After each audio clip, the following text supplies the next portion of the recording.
Hi. Unfortunately, as we come to the end of October, we are going to be facing the end of the furlough payment scheme as we've known it for the past few months. That scheme has kept a lot of businesses afloat and kept a lot of people with an income that otherwise would have been made redundant. The new scheme that is replacing it, I have my reservations about, but I'm not making political comment. I'm just saying that we have to now look seriously at the prospect of making people redundant in order to keep businesses afloat. And I want to look at that from a couple of different angles. Now, at the moment, my book, Handling Discipline and Grievance in the Workplace, is going into print and should be available soon. I've already started work on the next book, which is on handling redundancies in the workplace.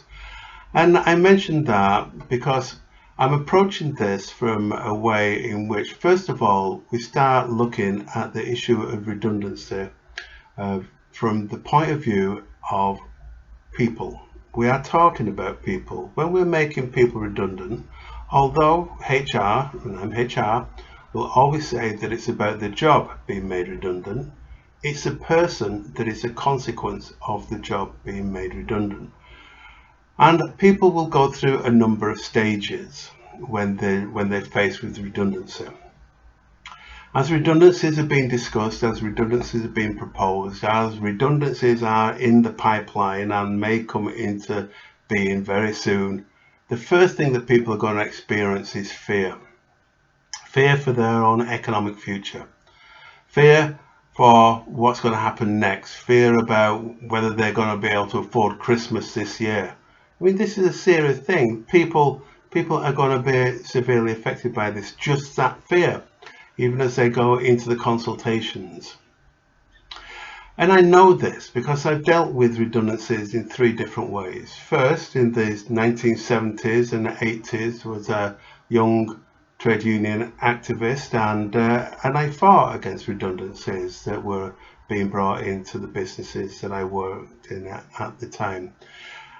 Then I've been made redundant on a couple of occasions, and I can tell you from it hurts. We'll go into that in a little more detail in a moment.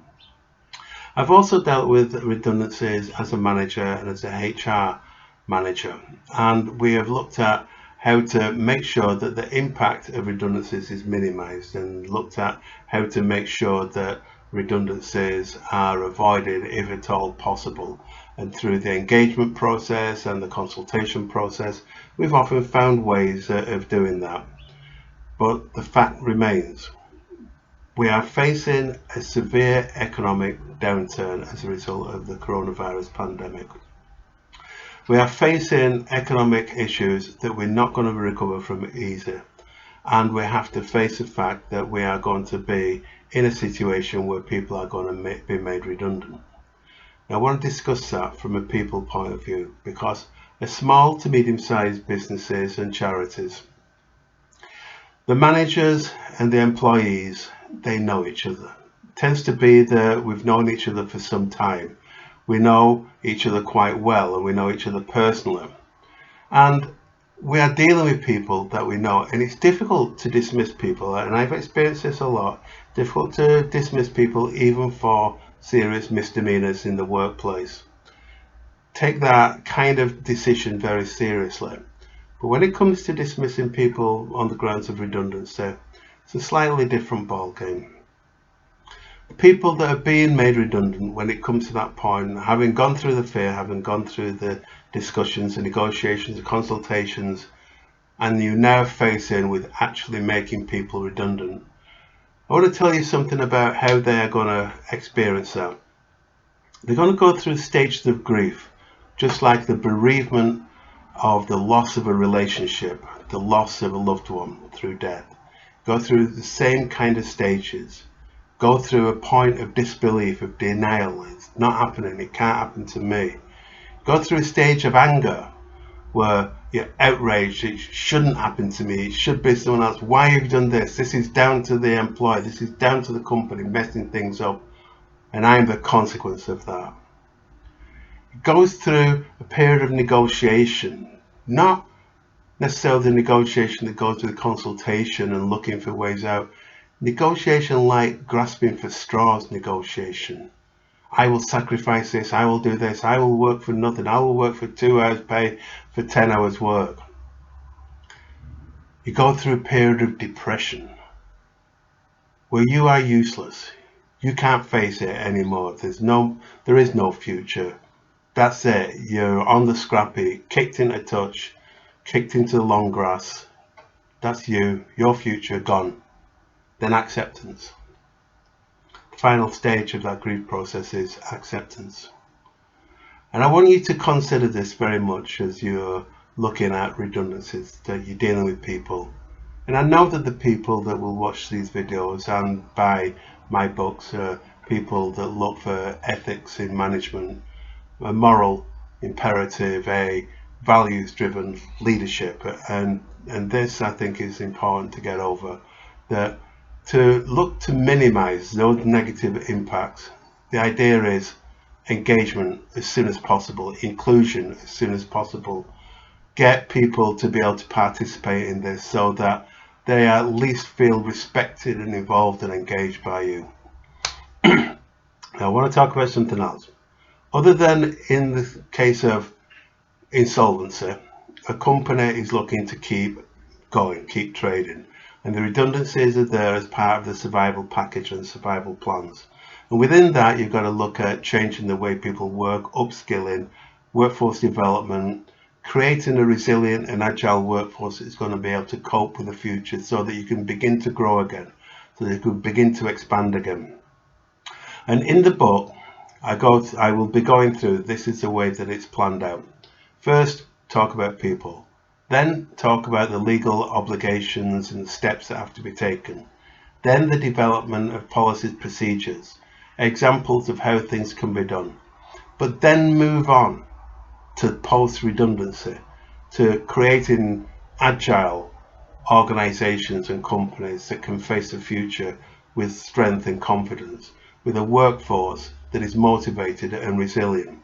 And it's important to remember that if we are making people redundant, if we are going through this painful exercise in order to survive, then we have to survive with people on our side.